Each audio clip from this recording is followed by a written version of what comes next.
Hello, everyone, and welcome to Smart Film Income episode number 7. And this is the podcast where we interview smart and innovative people in the film business. And today we're going to talk about the art of storytelling. And for those who are listening, who is listening to this as a podcast, we're using this a little bit different system called Blab, BLAB.im, which is basically short for blabbing, which means it's a new platform where you can record and do video calls, and you can participate and have a lot of people join us. And so if you listen to this in the future, please come and join us on when these podcasts are happening. Today, I've invited an amazing person, very smart person called Alan Palmer. And I went to his seminar a couple of years ago, a one-day seminar, and I was blown away. I have been in the film business for 20 years. I know about scripts. I know about script writing. Not that I write script myself, but I was blown away by the hero's journey and where Alan comes from in terms of that. So, Alan, can you give us a little background on who you are and what you do, and then we can go more into the gist of the whole storytelling aspect? Yeah, You're on, yeah, you've been on all the time. I'm getting sort of feedback when I talk. Okay, if you can I can turn down my speakers a little bit, and you can turn down your speakers a little bit. Okay, Alan is now putting on his headset, for people can't see it. Oh, because I can see him right on the screen. Is that working? Yeah, it's working. Yeah, it's working fine. Yeah. And that's better for me. I'm not getting that feedback. Okay. Is that okay? Yeah. That's okay. Fine, please. Yeah. So I'm a practicing screenwriter, and I'm in the middle of we're in the middle of financing a film at the moment. So I'm doing endless rewrites, and we're trying to pull it all together. We're trying to shoot a film in the UK next year. So I'm busy doing that, but I'm also, for quite a while now, I spend a lot of time teaching, talking about screenwriting, storytelling. So I spent 5 years running the graduate certificate screenwriting program at AFTRS, and I'm currently running a program. NYU have a base in Sydney, so I'm running a screenwriting program there as well. I run my own stuff through a site called crackingyarns.com.au. So yeah, that's what I'm about. But I'm very, very passionate about story. So yes, you are. That's how we come across one another. Yep. And as I said, I was very blown away by your presentation there. So that was really good. So I don't know if you noticed, but Jason just gave you some credits. He gave you some hands. That's the way he likes what you said. So that's how it works on this live interactive lapping platform. So storytelling, you started the hero's journey, and that's what your whole seminar is about. Can you dig a little further deeper into the hero's journey? I don't know if you want to start with the start, but what's fascinates you so much? Sure. And I didn't. It's not something I started. So I was. I was a screenwriter. I had a corporate job. I was in my late 20s, and I decided I wanted to be a screenwriter. I wrote a script. Spent 3 years writing a script, and I'd read a lot of the screenwriting manuals that were around at that time. Sid Field, McKee. What else was around? Truby. So I'd read all those books, and Haig is another one I'd read. I read all those books, and I wrote this screenplay, and I gave it to someone who'd been to AFTRS and been to USC, and she said, "Alan, this is a rubbish script." And I said, "I'll do another draft." And she said, I did another draft, and she said, "Oh, it's still a rubbish script. It'll always be a rubbish script. It's got a lousy idea." And I didn't really understand what she was talking about. I just didn't really, didn't have the first clue really about screenwriting at that point. Then I came up with another idea, and she said, "This is a great idea, but you need to learn screenwriting. You need to go to LA." So after a lot of umming and ahhing, a lot of fear, I eventually, chucked it in here and went to LA, which was, it's a very, very big thing to do. And things weren't going very well for me at all. I had no money. I was pretty clueless, really, lots of self-doubt as well. And I'm prone to depression. So it was going really, really fantastically in LA at that point. And I was pretty much on the verge of coming home, and I was fortunate in this class with a guy called Lynn Batten, who wasn't a screenwriting teacher, he was an English professor at UCLA. And he got us to read a whole range of texts, but the thing that really changed my life, really, was a book called The Power of Myth, which is an interview. It's a transcript of a PBS TV series where Joseph Campbell is being interviewed by Bill Moyers.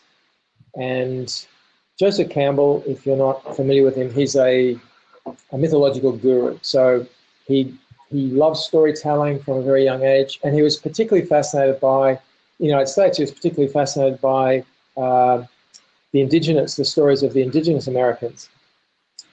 And that opened up, that opened up doors into, he was keen to look at other cultures. And in a book that he wrote in 1948 called The Hero of a Thousand Faces, he shared the epiphany he had around story, which was that all cultures across all time will always tell, they'll tell a variety of stories, but there's what he calls the monomyth, which is there's one story that's common to all of these cultures. Okay. And that's what he called the hero's journey. So there's one story that's united all our cultures. Yeah, he says there's a monomyth, and then he describes the journey. Now, when you look, the thing about, the hero's journey is, if people don't know what the hero's journey is and they just have a superficial understanding of what it is, their interpretation will be that this is a Hollywood paradigm, that it's going to produce formulaic films. It's just a template. It's sort of it's appealing. It's trying to exploit writers who are looking, to make a break. And it's, it would be a very great shame. Certainly, if you leave my course, it would be a very great shame if you still thought that. No, it would be a great shame if you left this particular chat thinking that. The thing, and to understand what I'm talking about there, the thing that I got out of reading The Power of Myth was an understanding that the power, it's how important story is. It's why do we as individuals need stories? Why do we tell them? What happens to us as individuals and as a society if we don't tell stories? And the thing about that Campbell helped identify for me was that there are different levels of story. You can watch, a thing like, you can look at, say, something like Anchorman, right, which is, a funny film and clearly a successful film, and that's diverting and that's entertaining. But you don't leave Anchorman thinking, wow, that was a fantastic story, right? It's entertaining in the moment, it's got great characters and, it's funny scenes, right?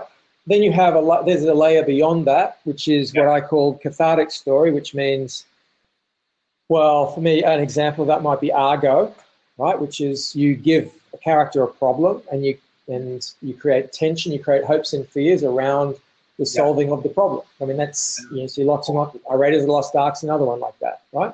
It's what I call a cathartic story. Sorry? In our case, a CIA operative has been given exactly.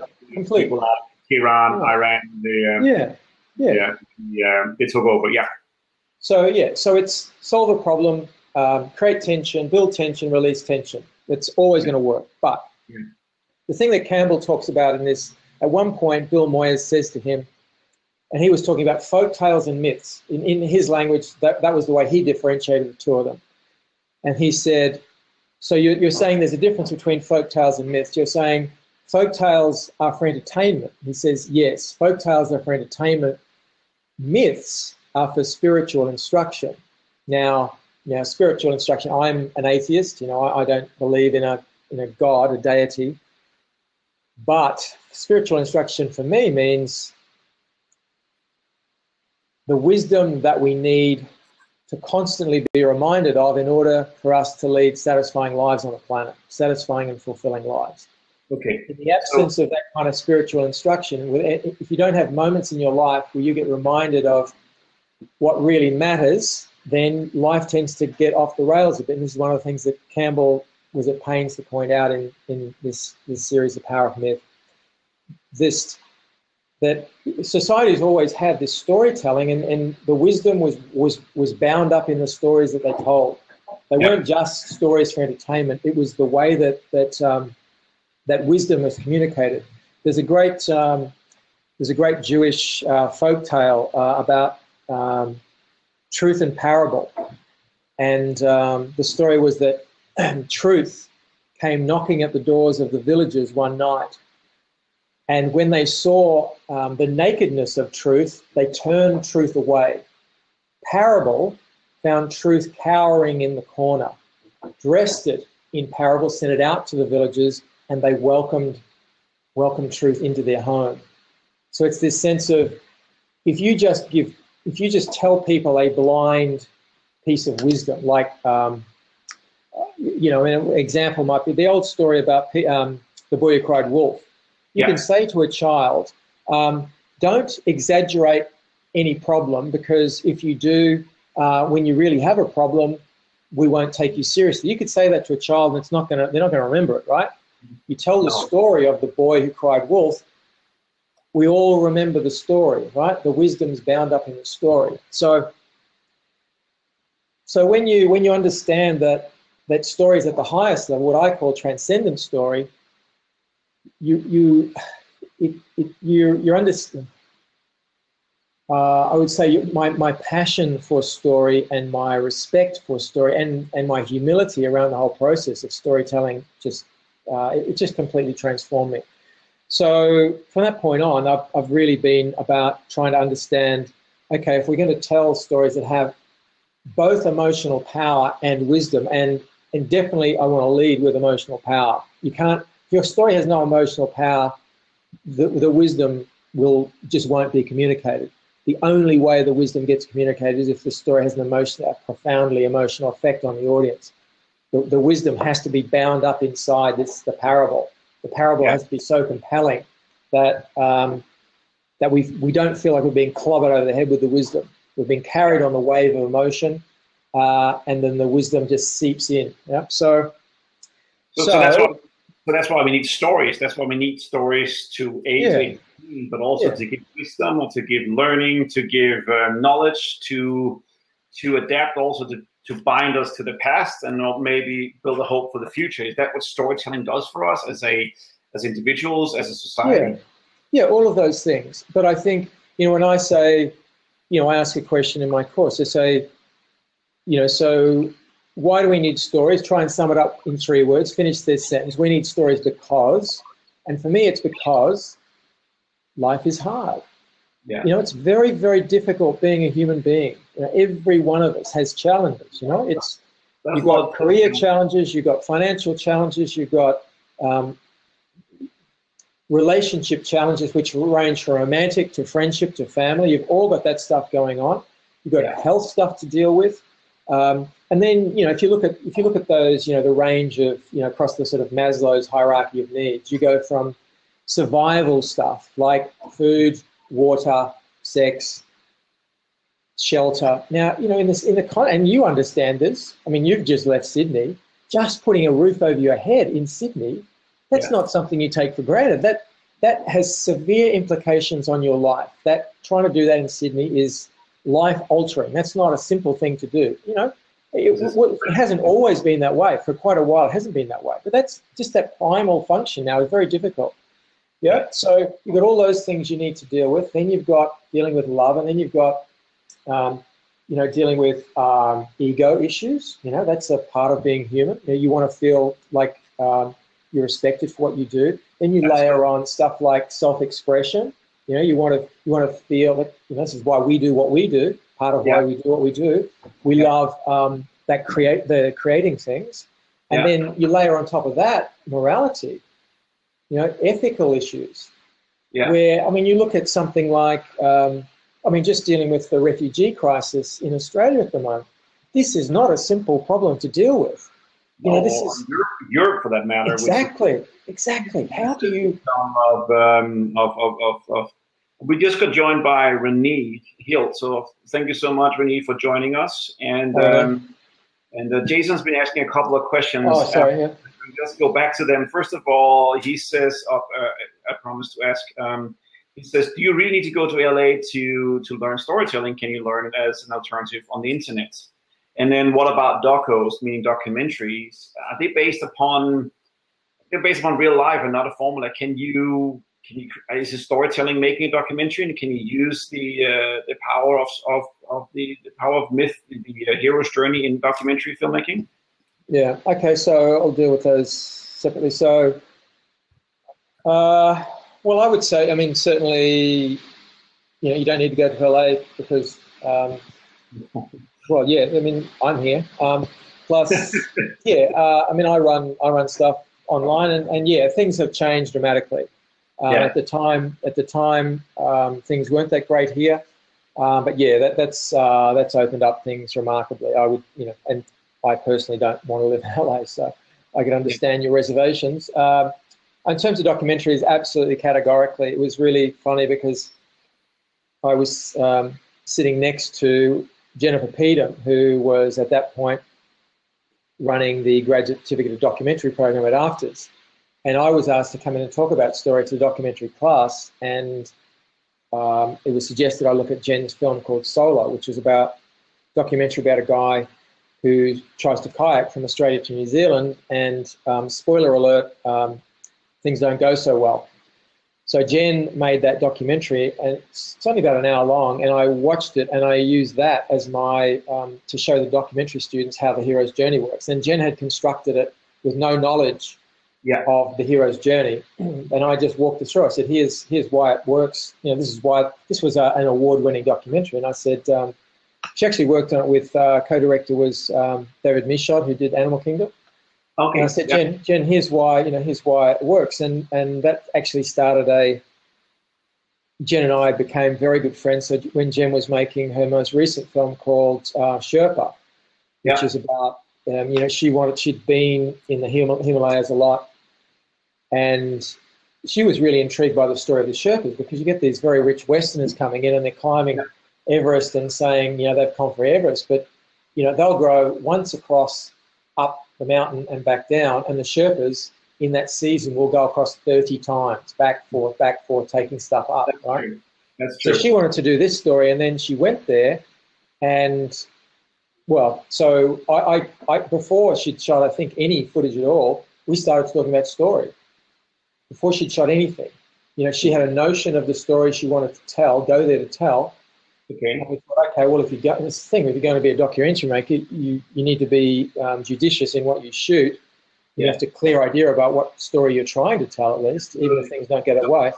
And so how does the hero's journey apply to a regular storytelling, whether it's someone telling a story at a dinner table, or someone telling a story in a 30-second commercial, or in a feature film and documentary? What is it that unites it? What is it that makes us want to watch it? Why is it sometimes we roll our eyes when we see a really bad film, or we see a really bad scene in a commercial or documentary, and other times we're just captivated? What is it that makes the hero's journey, in your opinion, the right tool to use for the storytelling?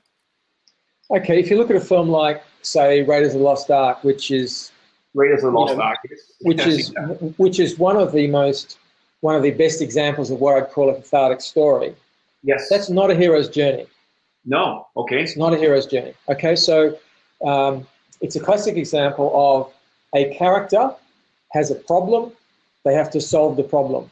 So his problem is he has to find the Lost Ark of the Covenant. So characters in Indiana Jones' goal is they have to get the Lost Ark of the Covenant. Conflict isn't dealing with the Nazis. Stakes are, well, we'll lose the war if we don't do this. So the film is a brilliant example of a cathartic story. Create a problem, lots of opposition, brilliant movement of emotions, high tension, release, tension, build, release, all the way through. And then in the final act, the conflict gets resolved. Now, so why is this not a hero's journey? That was my question, Mike. Yes. Yeah. Okay, so the difference with a hero's journey is, well, these things are all bound up. So the character has no flaw. Indiana Jones has no flaw, okay? Well, it's not a transformed arc. He's afraid of snakes. Yeah, that's not a flaw. That's just that's a character trait. So this thing, when we talk about a character flaw, we're talking about the things that really matter, that define us as human beings. And I like to think of it as we have a higher self. So our highest, sorry? So what you're saying is he doesn't learn anything. He doesn't evolve human beings. So that's why it's not a hero's journey, because he enters as Indiana Jones and he leaves as Indiana Jones. He just goes back to the museum and work there, or school, or wherever he's at. So he hasn't learned anything. But Luke Skywalker in Star Wars, he's a boy who becomes a man. That's a journey that evolves and grows spiritually, mentally, and of course physically, because he has to beat. Yes, absolutely. That's a good example. So when Indiana Jones resolves the conflict at the end of Raiders of the Lost Ark, yeah, he's using information. He's using information to resolve the conflict. He says, don't look. That's just knowledge. Character is not about knowledge. There are lots of people with a lot of knowledge who aren't great human beings. So he's not active in the climax in a way that tells us that he's been changed by the story. But Luke Skywalker, in resolving the conflict at the end of Star Wars, is changed. He pushes the computer apparatus aside, and he trusts in the Force, which is a metaphor for us, trusting who we are, being willing to be who we are, which has a universal resonance. Yeah. So, and I said there are a number of ways in which you can differentiate a hero's journey from, a transcendent story from a cathartic story. So one is the character is changed by the journey, that they need they need the change to resolve the conflict. Yeah. The other is you're profoundly moved at the end of a very good hero's journey story. So most people are moved at the end of Star Wars. When he releases that thing, we get a sense of you feel something. You feel something emotionally, right? That you don't feel when you watch the end of Raiders of the Lost Ark. As much as I love Raiders, I'm not putting Raiders down. It's a fantastic film. But I actually show in class, I play the end of Raiders, then I play the end of, say, Dead Poets Society or One Flew Over the Cuckoo's Nest. And I say, okay, who was more moved by Raiders of the Lost Ark than One Flew Over the Cuckoo's Nest or Dead Poets Society? And there's laughter at the idea that Raiders, that no one is more moved by Raiders. Not a criticism, just an observation. You're not profoundly moved because the character is not changed by the story and there's no wisdom in the story. It's not. It's actually, and it's interesting, you look at a thing like Argo, it's a similar sort of film. It's an us versus them film. It's a very simple good versus evil film. Now, there's a place for those stories, but most of the most powerful stories will recognize that they won't create artificial divisions between good and evil. There's more a recognition that within all of us, we have the capacity to be both those things. And that when the character at the climax of the story, what they're drawing on is their higher self. So we both have, each of us, you and I, we both have the capacity to be both morally courageous and craven. We can be incredibly compassionate and we can be incredibly selfish. So let me ask on the latest, so Back to the Future, classic film, just celebrated 30 years into the future anniversary. There's a lot of birds here. I'm just trying to close my window. Back to the Future just celebrated 30 years. He's supposed to arrive now. So in that film, he doesn't evolve spiritually. He doesn't evolve mentally. He doesn't learn anything. I mean, he gets a 4x4 truck, but he learns to learn his parents and see their flaws. So I think I would say,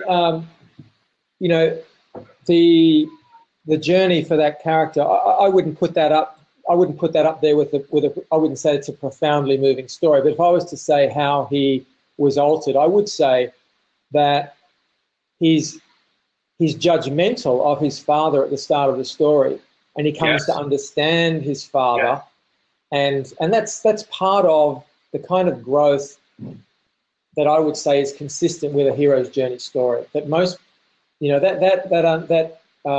judgmentalism is that's a human flaw. Recognizing why people are the way they are and opening your heart up, that to me is part of the higher self. I would say this. It's this thing about when a film's successful, you need to be, why is it successful? Is Back to the Future incredibly popular because it's profoundly moving? No, its pleasures are elsewhere in the way that, say, Anchorman's are. So there are lots of different ways in which you can entertain.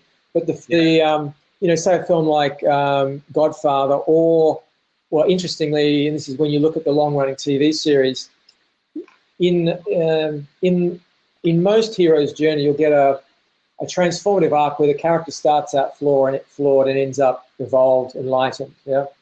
Whereas Godfather, which on IMDb is the second most highly rated film of all time, you start out with a character who's enlightened, who devolves to flawed, right? Yeah, and he doesn't like his family. He's against the family business. He doesn't want to join it. They go against it. He wants to live, love, be happy, and then call him in, and then he has to defend the family, and yeah, you know, and yet it's not a simple choice, is it?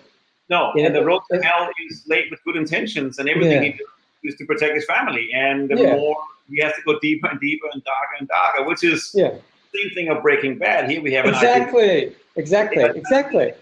Chemist teacher who loves, teaching, but finds out he has cancer, he's got time left, and there's no money for the wife and the kids. So what does he do? He's good at chemist. So, and suddenly he goes down a path of protecting himself, and he has to blow up people and kill them to stay alive.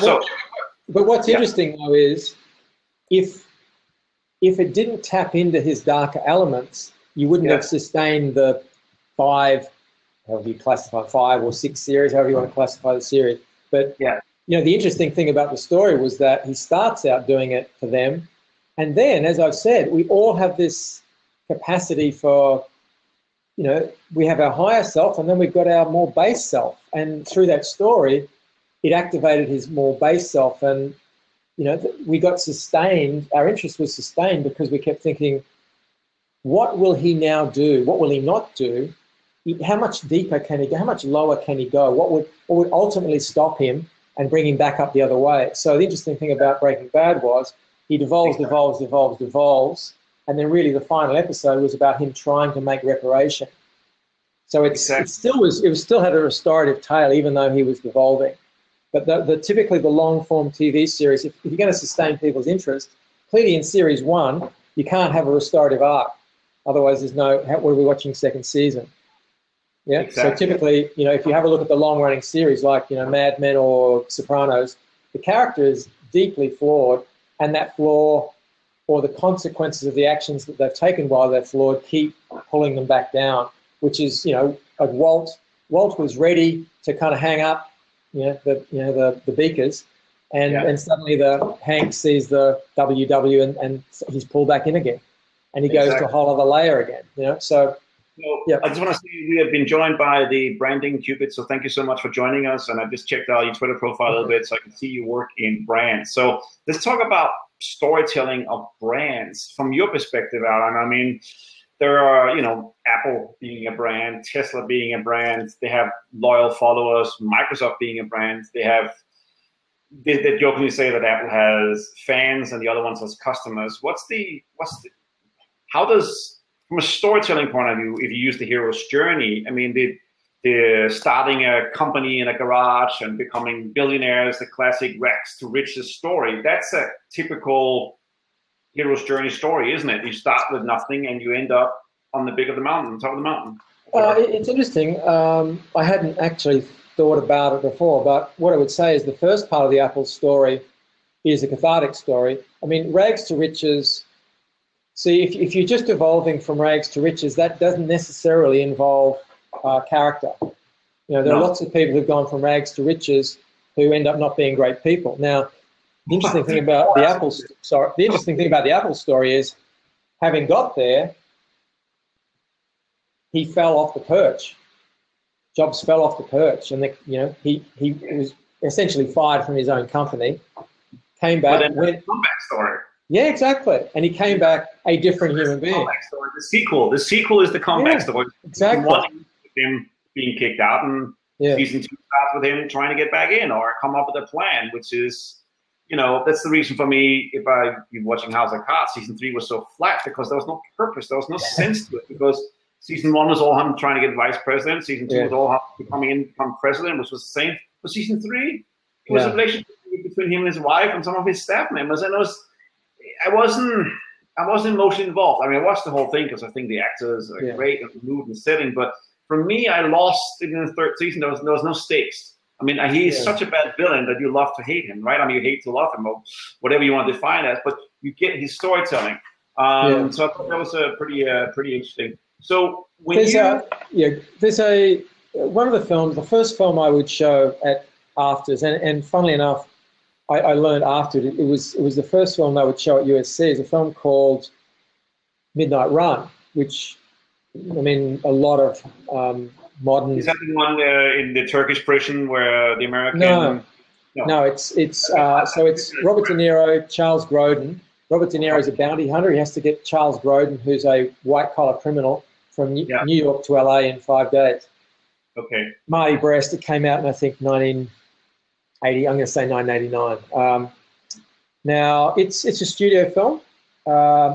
It's not the greatest film I've made, but it's a very good film. The interesting thing about the film is it has there's the story of him trying to get to LA or get him to LA. So that's the mission. That's the purpose. That's the kind of cathartic story, what we might call the external journey story. And then as they... Hello. Oh, can you hear me?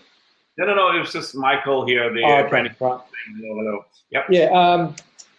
But while that's going on, so you have these big set pieces where they're being chased by the mafia and the CIA and mafia and FBI, I think it is. But along the way, the Charles Grodin character, and for those, I don't know if you're not familiar with Charles Grodin, he popped up the other night in Noah Baumbach's film While We're Young. I don't know if you saw that, the Ben Stiller, Naomi Watts, Amanda Seyfried, and Charles Grodin played Ben Stiller's father.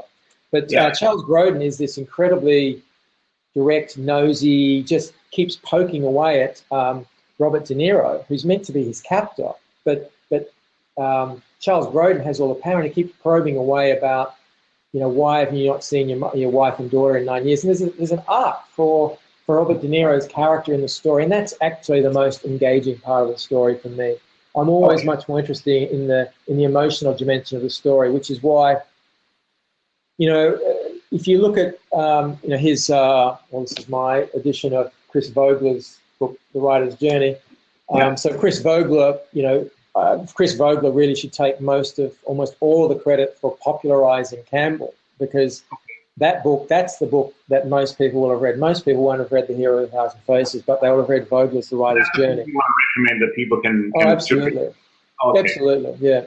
So he identifies 12 phases. Now, Chris taught me when I was in LA, and he came out and lectured for us here at Afters, and Chris is a fantastic guy, incredibly knowledgeable in the great tradition of Joseph Campbell. The thing is, when you see the way Chris defines the story, it sounds like it's plot focused. It's not, but the way he defines the steps of the journey, it sounds like it's plot focused. And my big thing, if I could identify one of the pretty much the number one problem with writers starting out is they get caught up with plot. They get so consumed with the plot, and they completely lose connection with the emotional journey of the character. The emotional journey, forget about the character. It's the emotional journey. And interestingly, ultimately, the emotional journey of the character doesn't matter. What matters is the emotional journey of the audience.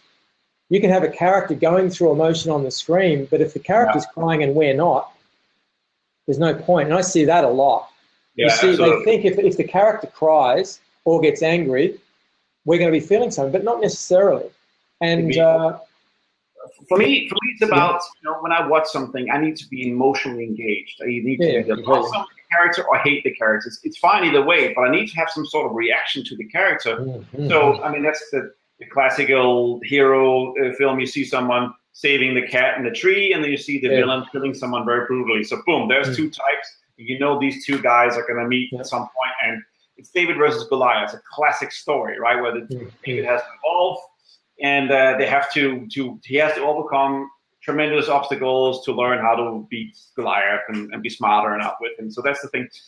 Jason Line here in the comments asking, what is your thoughts on roller coaster films? So if I think of roller coaster films, two films come to my mind. One is Speed. Speed, of course, is a bomb on a bus. It's going to explode if it goes less than 55 miles an hour. There's no hero's journey per se there. Our main character, Keanu Reeves, comes in as the same guy and leaves the same guys. But what about the female driver? In this case, it's, what's her name? Oh my God, I forgot. Sandra Bullock. Sandra Bullock, yeah. Does she evolve in your mind on Speed? Does she change? She learned how to drive a bus. But she's the empathy, she's the emotional anchor of the story, isn't she? Because we see the emotion through her, or what do you think? Films like that, that's a cathartic story. You're not profoundly moved at the end of the story. There's no wisdom in the story. No. Right? Again, I say there's nothing wrong with those films. There's a place for those films. But we also need these films that go to a deeper level. You know, the films like, you know, if I play films, you know, I play films like, say, One Flew Over the Cuckoo's Nest. Yeah. Or, you know, people, you will know this. You will know, when you spend a day with me exploring the hero's journey, you're emotional wreck by the end, right? You feel so much emotion watching these really, really powerful films, right? You showed me some key scenes from amazing films when I went to your seminar, so I was blown away by some of the, you know, Dead Poets Society being amazing. You showed me some of those key moments. So absolutely, yeah. And that's what it takes. And so the thing is right now in my world is that we're spoiled for choices, right? I have Netflix, I'm trying to move their way onto HBO now. I have iTunes. I have so much content I can choose from. So if something doesn't live up to my now expectations, I'm just gonna let it go. If a couple of episodes, something or a film I'm getting involved in, I'm gonna move on because I have a Netflix queue of 250 films or TV shows that I have to somehow, somewhere, sometime find some time for to try and watch. Are we becoming more critical? Is our bullshit meter much higher today than it was, say, 30 years ago or 50 years ago? Because right now, so many films are made every year, and back then, fewer films were made, and films could stay longer in a cinema. And now, today, if a film doesn't perform the first weekend, the second weekend, it just gets kicked out. I just want to say shout out to Adam Nally, DO, joined. Thank you so much for joining us here. Look, it's, as you know, it's tricky. The film business is tricky now. That whole, I mean, the consumption of films in cinema has dropped off significantly. And there's that thing too of, I mean, if you're watching a film, I mean, I actually watch a hell of a lot of films via my iPad. You know, I buy stuff on, you know, iTunes and watch movies. I watch much more here than I do in the cinema. Yeah. And if I get bored, you flip out. Yeah, you lost me. If I read a script now, I get 10 pages, and if not, I'm not emotionally involved in the first 10 pages of the script. I know that I will not get involved later on. So how do you? So you got a couple of trends going on. So the thing is, because it's become much harder to get films made. I mean, in the old days, studios used to have producers on the lot. You know, they get paid money. The producers then paid to writers to develop scripts, and you'd know this. I actually worked on the lot at Universal, and Spielberg had his. Amblin used to be on the lot at Universal, and they were making Waterworld on the lot. Producers had. Your producers were aligned with different studios. One of my old colleagues at the film school, Ross Grayson Bell, who made Fight Club. He had a place on the Fox lot. And he had he had money to pay writers to put in development. All that stuff's kind of gone. So the speculative script market has dried up, and coincidentally, really, at the same time, you had this incredible rise of outlet for TV.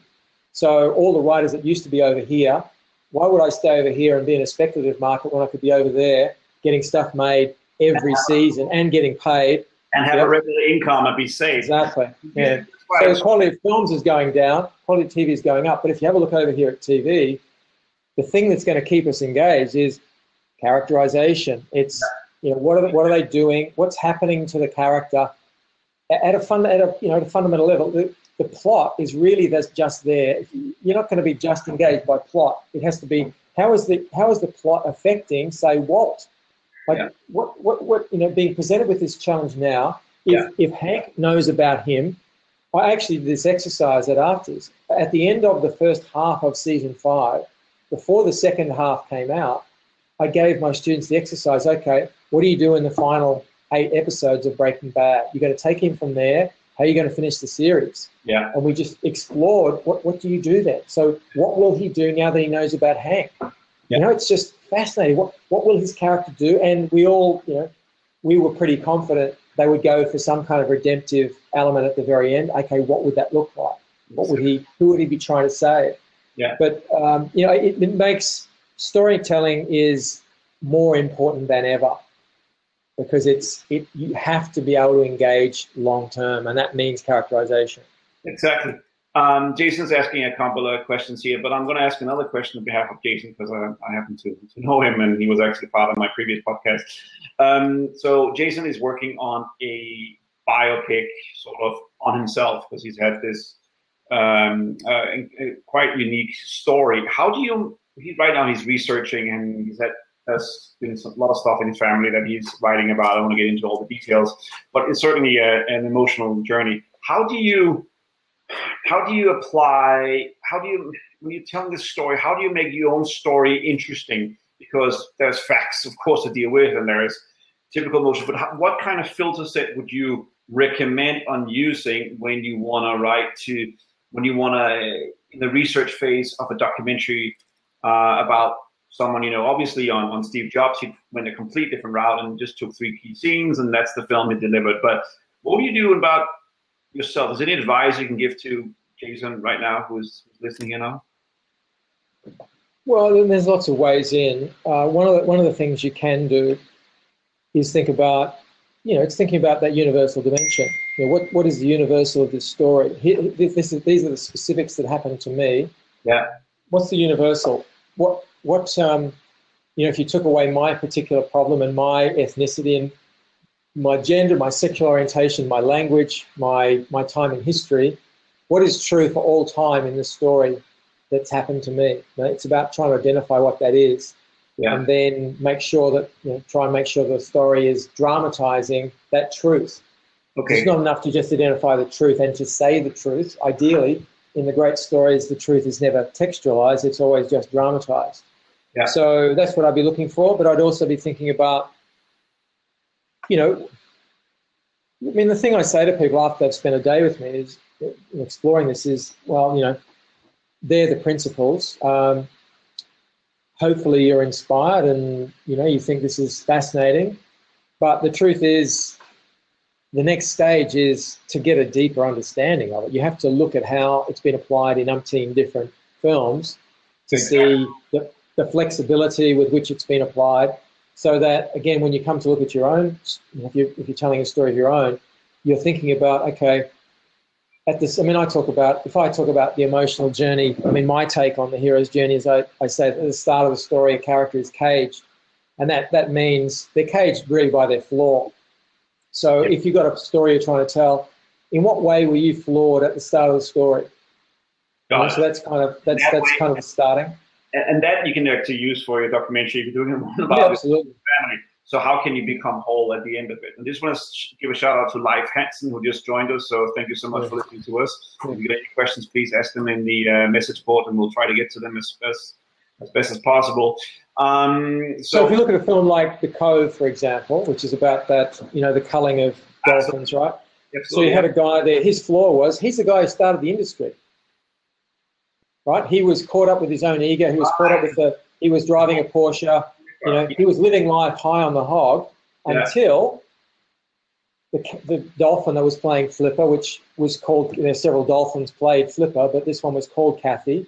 Yeah. And he said this dolphin was depressed and chose to die. Dolphins, they have to. It's a voluntary. Breathing is voluntary for dolphins. It chose to die in his arms, and that's when he decided he wanted to change the industry. But that was the flaw of his story. And if you look at this film of Jen Peetham's Solo, the character who was paddling to New Zealand. His flaw was he was completely obsessed with extreme adventure. He loved the adrenaline of that. The tragedy of this story is that, and this is picked up on the video that was inside his kayak as he's paddling across New Zealand, and his wife got this video. Again, spoiler alert, when the guy dies, his wife finds a video in which, in the middle of the Tasman Sea, he says, he's bawling his eyes out, and he's saying, "I'm so sorry," to his wife and child. "I'm so sorry, I will never do this again." So he dies, but that was the flaw of his character, and there was a tragic end to that story. And that's a little bit like The Grizzly Man. I've seen that, the Werner Herzog documentary on also where he found the documentary. But have you seen the Capturing the Freakmans? Have you seen that? No. Oh, No, I haven't. I know that I'm aware of the film though. Yeah. Okay, well, So that's the kids kill the father. Is that the? no, it's Oh, okay. It's rather, incest, isn't it? yes, Yeah, incest. yeah, yeah. The kid's in a computer class, and it just starts going on. This one of the brothers' sons growing up. He's making the film about it. I mean, it's very tough. It's very intense. But Yeah. you're sitting there watching a train wreck, but you're emotion involved, and it's just like, how can you be emotion involved against something that's so? But I think it's because of the way that the filmmaker narrates the story, because it's about his father, it's about his brother, it's about how they're growing up. And if you haven't seen it, it's hard to reference it. I just wanted to Yeah, see. no, it's interesting. I mean, in terms of if you're thinking about how to engage the audience, to me, there's really three ways of doing it. There's the most common way is that the character on the screen will have a problem to which we can all relate. Yeah. In some way. You know, they suffer, say, you know, you watch at the start of Dead Poets Society, the Neil character is being repressed by his father. The Todd character being played by Ethan Hawke is he's living in the shadow of a much more successful, academically successful brother. So he's the brother who's nothing's expected of. You know? So when we watch something like that, most of us will recognize ourselves in the character. So that's one of the ways in which we'll engage with the journey. With a story like this one that you've just described, it falls into the category of characters are experiencing things much worse than we have ever experienced. Yeah, exactly. And we, within the safety of the cinema, you go on an emotional journey which is much, much more extreme than anything we've ever had, which is a bit, interesting to the roller coaster ride mentioned earlier. That's the thing that, when you go on a roller coaster, if that was, if you're on a runaway train, you're not screaming in pleasure.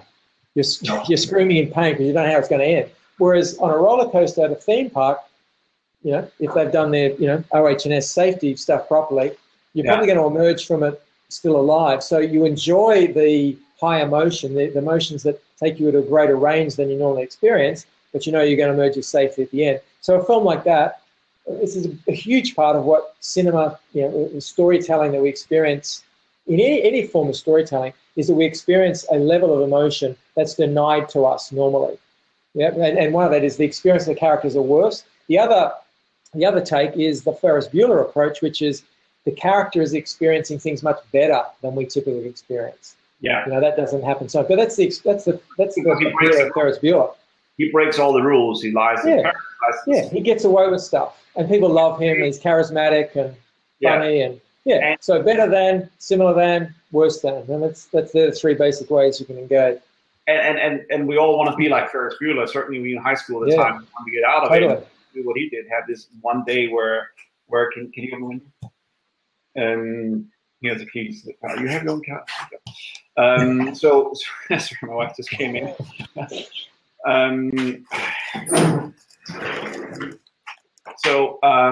have to close it earlier because there's a lot of noise. So here's the keys to the car. Thank you. Sorry about that.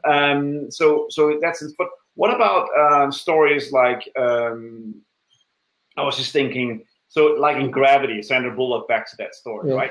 Does she learn anything? I mean, we're on a roller coaster ride for 90 minutes, 100 minutes. We're just sitting there glued to a seat because it's just so breathtakingly beautiful and scary at the same time. But I guess the George Clooney character in there sacrificed himself. He's so full of himself at the beginning. He keeps talking about all this stuff he's done and all these missions he's been on. And he wants to break this record, being the longest guy in space for the space mission or whatever it is. And the end of it, he sacrificed, or middle of the film, he sacrificed himself and let himself go so Sandra Bullock can survive. So there's a storytelling with him. Is there for Sandra Bullock there? For me, Gravity is just a cathartic story. They try to impose that, they have that thing where you discover the backstory. Yeah. But for me, when I look at that, I just don't buy into it because we don't know anything about her. It feels like it's superimposed. We know, and that's we lost a baby or a kid and it's the issue with the daughter. Yeah. But we just, that to me. I mean, look, I think this is a very fine film, but for me, that didn't enhance the story for me. I just didn't buy it. It felt like it was superimposed. The film works really well as a cathartic story, and that's that thing of recognizing authenticity is the thing that will keep us in a story, and inauthenticity will throw us out. And that, for me, most people didn't really like that bit of the film, I don't think. So yeah, I think it's a great example of, if you're interested, it's what's called the sequence approach to storytelling. Paul Galino book, The Sequence Method. Gravity is a great example of it, but it's not a hero's journey. Okay, can you write that to the message board so people can see what the title of the book was? Oh, yeah. So this is The Sequence Method. We're talking about the art of storytelling, and we're talking about the hero's journey, and we're talking about how do you build character, how do you get involved with characters. Why do we like some characters? Why don't we like some characters? And Alan here just made a little reference to The Sequence Method by Paul Galino. And early on, you mentioned the other book by Paul Vogel. What was it called? You had it right there in front of you. Can you also reference? The Chris. Okay, so it's The Writer's Journey by Chris Vogler. Is that to me is the best book for any screenwriter to read. So it's not the only thing you should read, but to me, that's the thing that really changed things for me. I think to me there are books that you read on screenwriting that seem like they're written by story analysts, and then there are books which for me relate much more if you're a creator, and I get that when I read The Writer's Journey, because you might have heard this expression inside out versus outside in. I find stuff like McKee's very outside in, whereas I find Vogler's inside out. It's the thing about the heroes. I can't separate out what I think about story from what I think about life. Okay. If I look at my own experiences as a human being and my journey, in my professional career, it's a hero's journey. I started out, it was all about ego. That was my flaw. I go in pursuit. I want to be successful, but that's all about me. And then I'm not successful.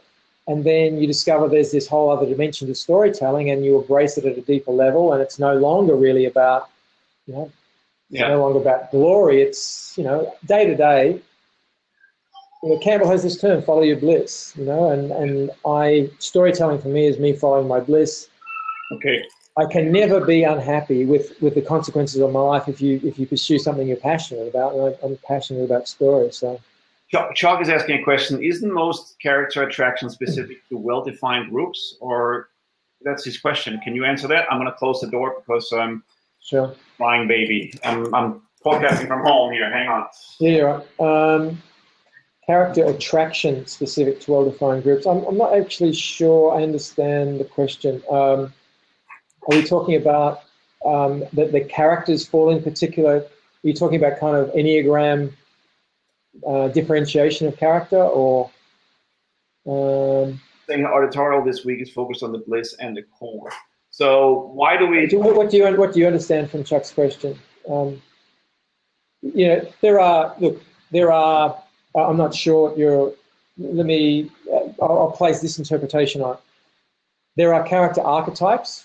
Yeah. Well, you can talk about archetypes and stereotypes. You can talk about archetypes as hero figure, the mentor figure, the shadow figure. Definitely there are those archetypes that they're definitely present in story, and they're useful because they mean things to us. The shadow figure is who we would become if we don't honor our higher self. We do have mentor figures. We have, there are the shapeshifters, those that we might think are our friends become our enemies, and vice versa. So they will work in story because they're present in life. So there are archetypes, and then we talk about stereotypes, where say like a stereotype is, the A-type personality is a stereotype.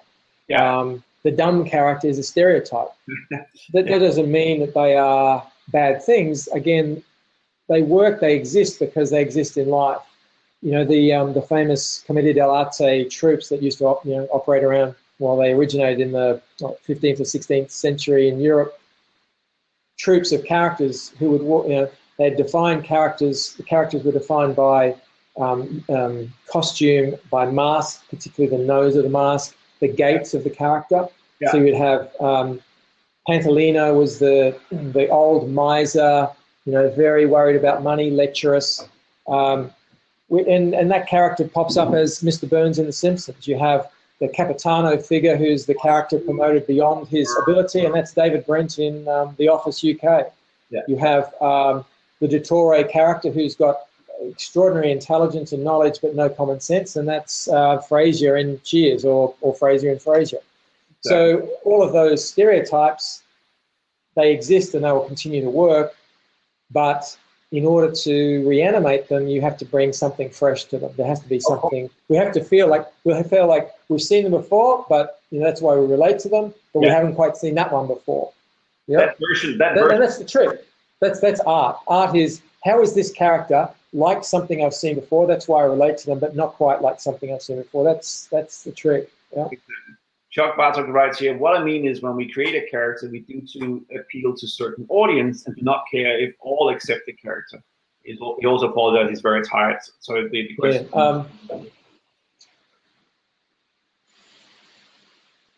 Yeah, look, that's an interesting question. I mean, obviously, if you make a film for teenagers, let's say you make a film for teenagers, or you have a brand towards... there's that, and there's also the kind of indie thing. And of course, you appeal to a certain character or to a certain demographic. I mean, no film, if you talk filmmaking at least, is for everyone. It's very few films where both old and young go and watch it. And I think the only one I've seen where I've seen very old people show up was for Titanic. I saw people coming in, with canes, and because for them, Titanic was this myth, this part of their lifetime. For the young people, it was DiCaprio or was the girl. So that's one of the few films I've seen to appeal to a lot of target groups, demographics, or audiences. But normally, you sort of try and figure out, at least from a studio head point of view, from a TV station point of view, you go in for a specific demographic. So when you create a character within certain with certain means. Yeah, that's absolutely true. Yeah. Interestingly, though, I mean, who doesn't like Pixar films? Not very many people don't like Pixar films, Pixar films are amazing. The first 20 minutes of WALL-E or of Up, or Finding Nemo, or anything, but you're so involved because there's human. Even though you're watching something that is WALL-E, which is a little robot going around, or this couple who falls in love and they get married, they can't get kids, and she dies. He's all alone. I mean, you're so invested in this character, and they don't say a word. And that, for me, is amazing storytelling because exactly they are doing it best of anyone. I mean, they spend a lot of time on it. They understand that story. Yeah. I mean, I've got straight above up here, Creativity Inc. I'll type that down for you. This is written by the president of Pixar. This is Creativity Inc. by Ed Catmull, and in that he says, in the beginning, all of our stories suck. Yeah. And he relates the story, and it's one of the things that I now do in my class. I walk through the development of Toy Story. And Toy Story got shut down, and Pixar was going to be out of business, and we would never have seen Toy Story, and Pixar would not be around today if Steve Jobs didn't reach into his own pocket and continue to fund them to work on it. Because Disney were going to shut it down. They were going to shut it down because the story, they'd lost their way on the story. They had 2 weeks to turn it around. They turned it around. They fixed the story. But if you look at the evolution of Toy Story, there are sort of 5 key developments. And a major development, you might look at Toy Story, and for me, one of the things that really sticks out at me is, what do you know about Toy Story? Well, Buzz Lightyear doesn't know he's a toy. Right? That's a huge part of his characterization. It's a huge part of the comedy. It's a huge part of the character arc. It wasn't in there until after the production was shut down. Joss Whedon came up with that. Okay. That's the thing. So one of the things that he points out, it's one of the things that, creativity researchers like, and here's another book for you, Zigzag, The Surprising Path to Greater Creativity by Keith Sawyer. He says in this too, and he's talking about Pixar as well, that story doesn't get, it doesn't pop out whole. You get these, some writers who think that their first draft is this, it's like the 10 Commandments. It's been handed down, it's been crafted in stone, and it couldn't possibly ever alter. And you look at the most successful studio on the planet at the moment, Pixar, And they don't take that approach. The thing just constantly gets involved, and it gets involved in increments. You get a little insight here, a little one there, evolve, evolve, evolve, and eventually, if you keep working at it, and look at how long their stories evolve over.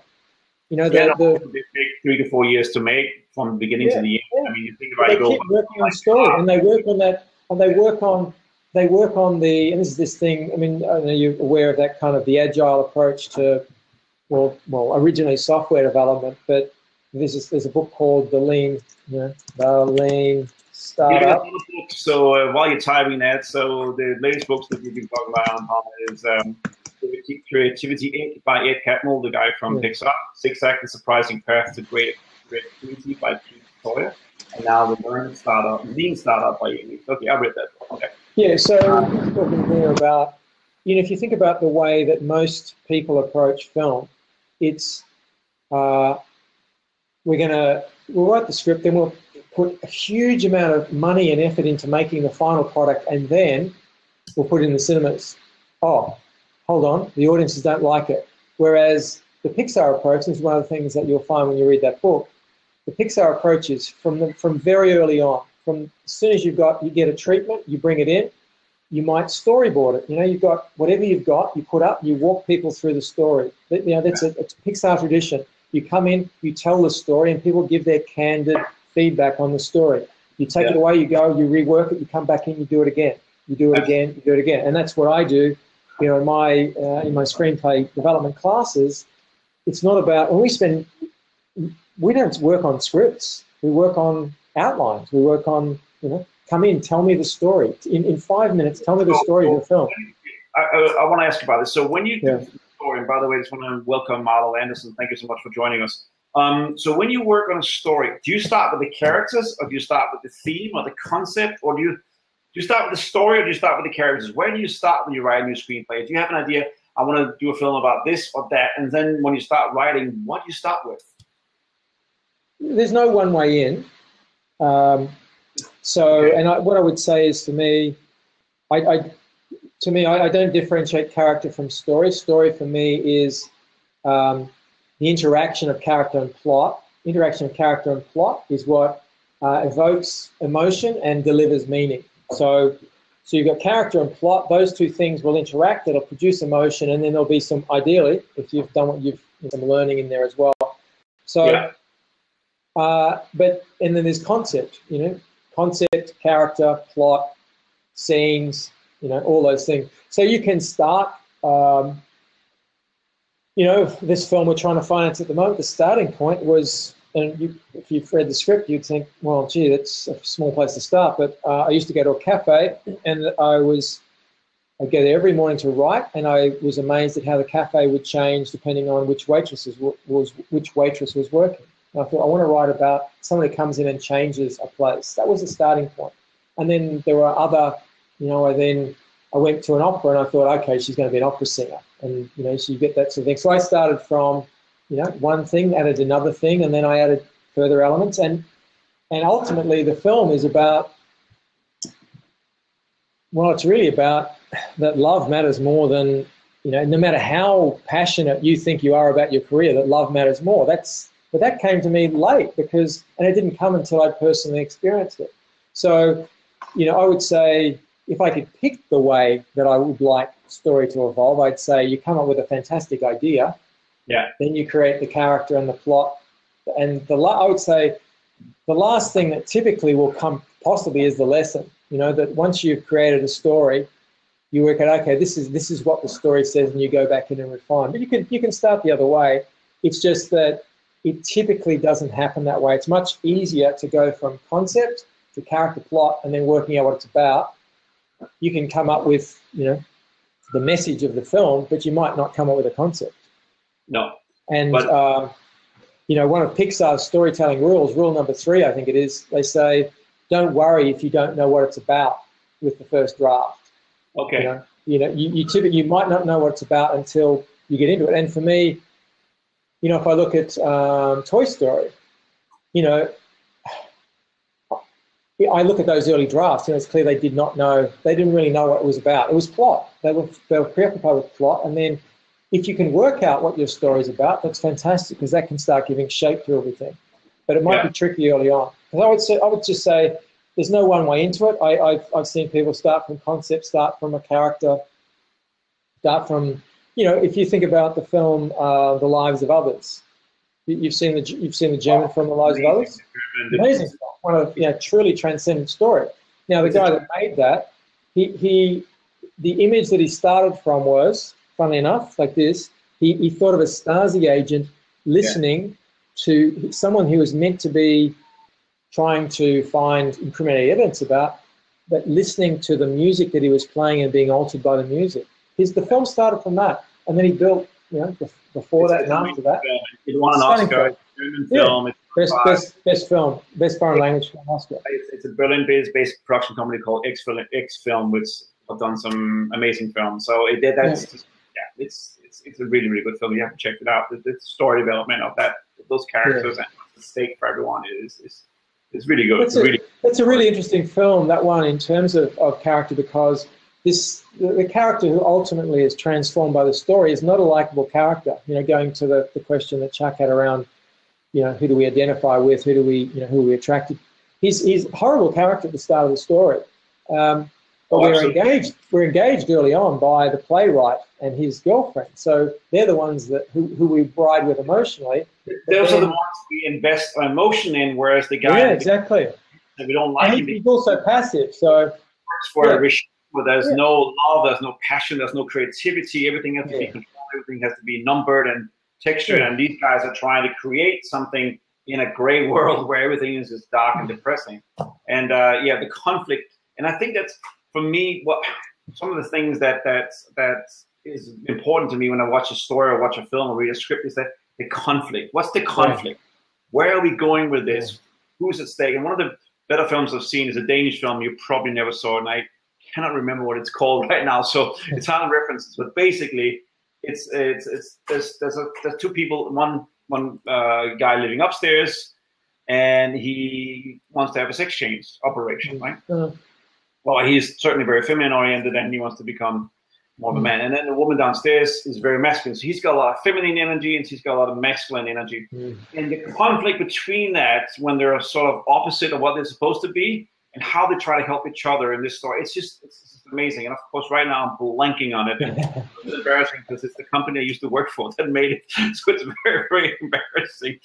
Let me see what I can find on IMDb, because I know the characters in the film. Let me see if I can find so I can reference it. And that's, in terms of, you're talking earlier about what should Jason be doing in terms of his story. Yeah. I mean, one of the things you're really looking for is the through line of the story. So who's trying to do what against what opposition? What's the source of the conflict in the story? Yes. So that's, I'm constantly consulting writers, and I'll read an entire screenplay, and I'll ask a fundamental question of who has the want in this story? Like, where's the through line? And in most screenplays, it won't have one, or it'll start out one way and peter out. But if you don't understand what that source of conflict is, and what the source of, how can the conflict escalate, it's very difficult to sustain our interest over, either a feature film or a long-running TV series. Where is the conflict going to continue to come from? Exactly. But, in a film like The Lives of Others is interesting, and it shares some traits with Dead Poets Society and One Flew Over the Cuckoo's Nest, in that you have something that's the source of the conflict that runs all the way through it, and then you have someone else who rises up kind of out of the ashes. So in The Lives of Others, it's Wiesler, the Stasi agent. In One Flew Over the Cuckoo's Nest, it's the chief. In Dead Poets Society, it's the Ethan Hawke character, Todd. In the Dead Man Walking, it's the Sean Penn character rising up. Susan Sarandon's kind of creating conflict through the story. That's the through line. But it's understanding what's the source of the conflict, who's going to be altered by the story. But, I mean, I've seen things where there's conflict, but I'm not necessarily engaged. No. So the thing that I try and get people to think about is, what are the hopes and fears that the audience has? If the audience has a hope and a fear, if they hope something for the character and they fear, them not getting it or some other fate, if they have a hope and a fear, we're hooked. Yeah. You know, once you've got a hope and a fear, we're engaged. It doesn't matter about, you know, and it's that if you've got the hope and the fear, what you're doing then is you're looking to swing a pendulum from hope to fear. And most of the time it'll be in fear. Hope, brief hope, okay? You know, if it's just always in fear, we'll be worn out, right? So you have to swing it back the other way and then fear, hope, fear. Yeah. And if it's just hope, it's going to be like, we're going to be... Why are we watching? So Why are we watching? No engagement. Right. Yeah. Exactly. So Yeah, this so film I'm talking about, sorry for, I had to look it up here on IMDb while I was speaking. So it's called A Soap. It's from 2006. It's a Danish film. It's directed by Pernille Fischer Christensen. And I really like that film. It was very strong for A Soap. So Chuck Bartlett says, hope and fear, interesting, sort of like real life smile. Yeah, that's exactly what it is. That's what storytelling is. And it's about, you know, the reason why we relate to stories is because they're us and we are them. And the more you can relate to them, the more easy it is to get involved in the story, the more you like the film and the characters in the story. So that's exactly what it is. So absolutely. Jason Lenny asks, what are your thoughts on the episodic content like Walking Dead and Game of Thrones? Do you think people care about characters because there's more time to explore characters and emotions compared to feature films? That's what Jason's asking right now. I haven't watched a lot of, well, I've only watched one episode of Walking Dead. I've watched a series of Game of Thrones. I mean, Game of Thrones is, you know, it's character-based. Very, and then dialogue. Yeah, but, you know, you're caring about, you know, what are people thinking about at this point? They're, you know, what's the fate of this character, that character? They're speculating on the fates of characters. They're caring about characters. Well, it's not really any different to the best cinema. It's the same thing. Well, for me, what's so different, and I'm watching all of them and read the books, and the books are absolutely phenomenal. This guy can write. He just writes random characters on the street, and he starts writing chapters about him, and he is a writer. He can't stop writing. That's a problem why he's so late in getting his books out. That's why. Anyway, what's amazing in the Game of Thrones is that he has no problem killing off the favorite characters, where normally you don't kill the favorite characters because the people you have invested in, but he just kills them off. And the problem he has in writing and finishing is because it's the Game of Thrones and everybody's trying to be king. And many of them have to die. And that's the problem with this show, is that the reason why you're watching, who's going to die next? Who's going to kill next? And the way it ended the last season, you don't know if one of our few remaining favorite characters is still alive. I mean, that's the question. Everybody is still alive. He's not alive. So that's the hook of him. He has no problem killing people. That's just and the evil people stay and the good people die, and that's the very unusual way of doing it. I mean, for me at least, that's what I'm thinking.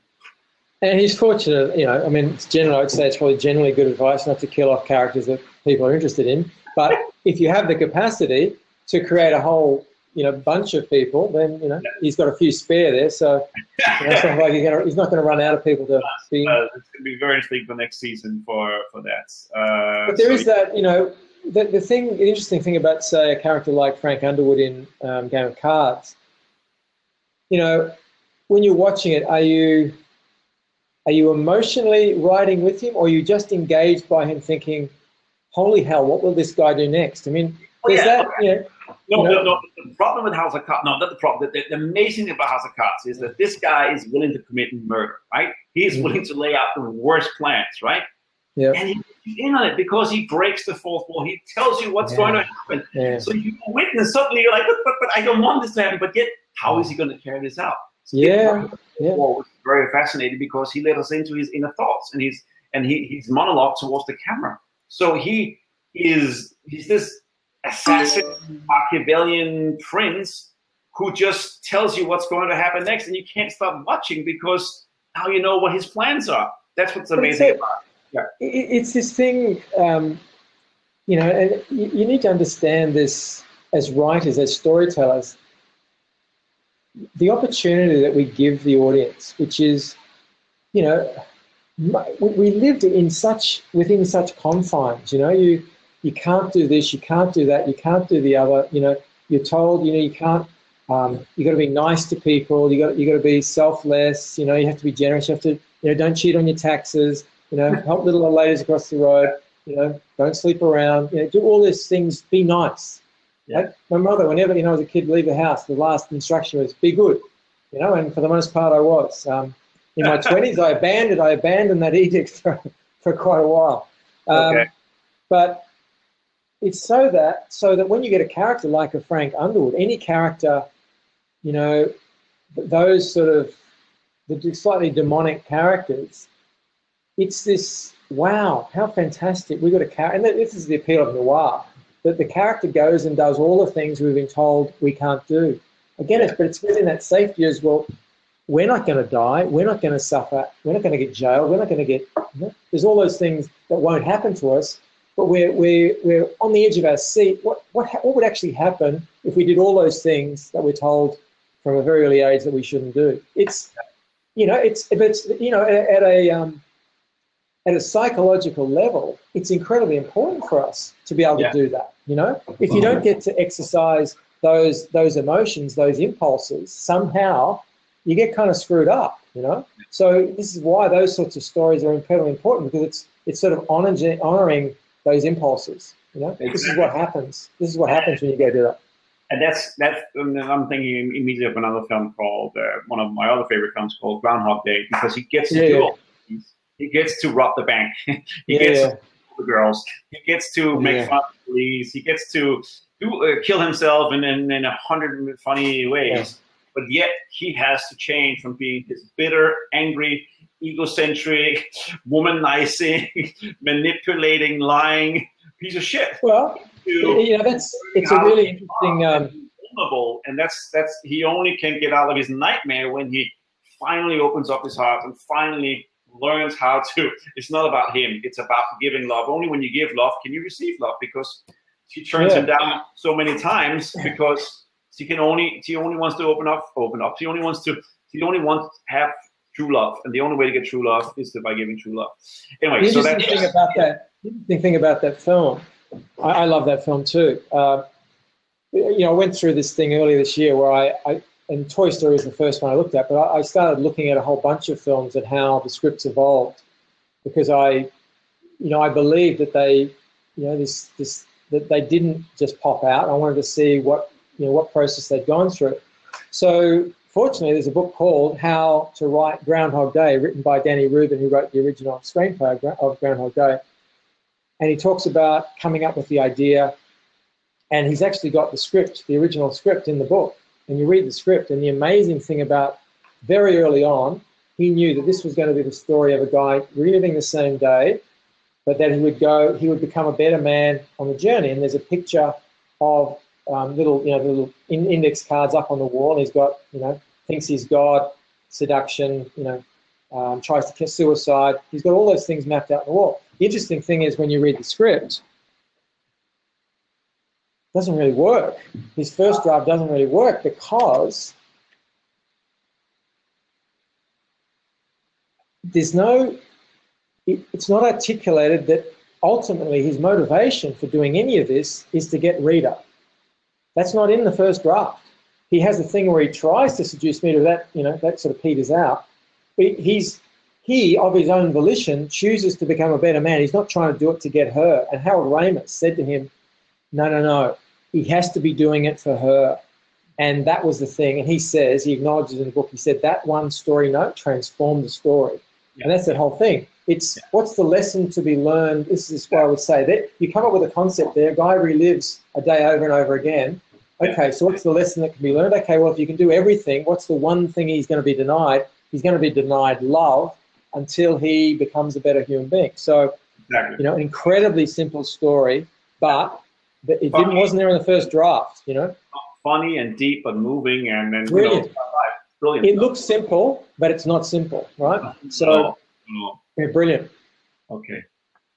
Alan, we talked a lot, and I know you and I could talk for hours and hours and hours and more about this, but I think it's time to round it up. Is there anything you want to say here at the end or think about that? But certainly, if people want to know more about you, so people who are listening to this as a podcast, the way you can follow Alan is on his Twitter, at Cracking Yawns. That's Yawns, Y-A-R-N-S, so Cracking Yawns. And you also have a webpage called Cracking Yawns. Is that the webpage? CrackingYawns.com.au. So, you know, okay. And so if you go to my site, you'll see and also you can talk about my take on the hero's journey. There's a lot of content on my site. Yeah, absolutely. If you want to come to my 2-day course, you'll see when I'm running. The next one's in Melbourne in late Feb, I think, early March maybe. Okay, early March. And I'll be doing Sydney in May.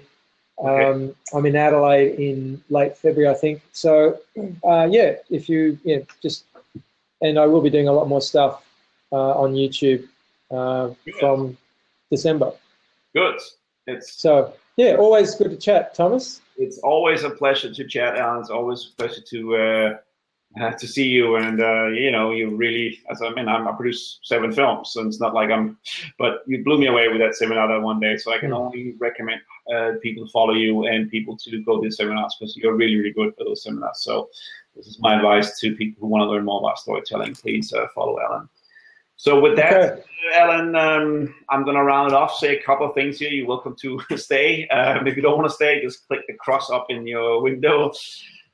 This comes to the end of Smart Film Income Podcast, Episode 7, where I spoke to Alan Palmer on the art of storytelling. If you want to know more about me, go to smartfilmincome.com.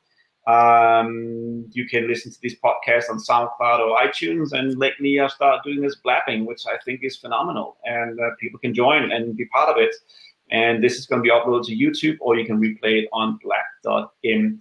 On Twitter, I'm on Festival Darling. That's a festival term. It's the Twitter name I got a long time ago, and now I'm stuck with it. So that's okay. So that's it.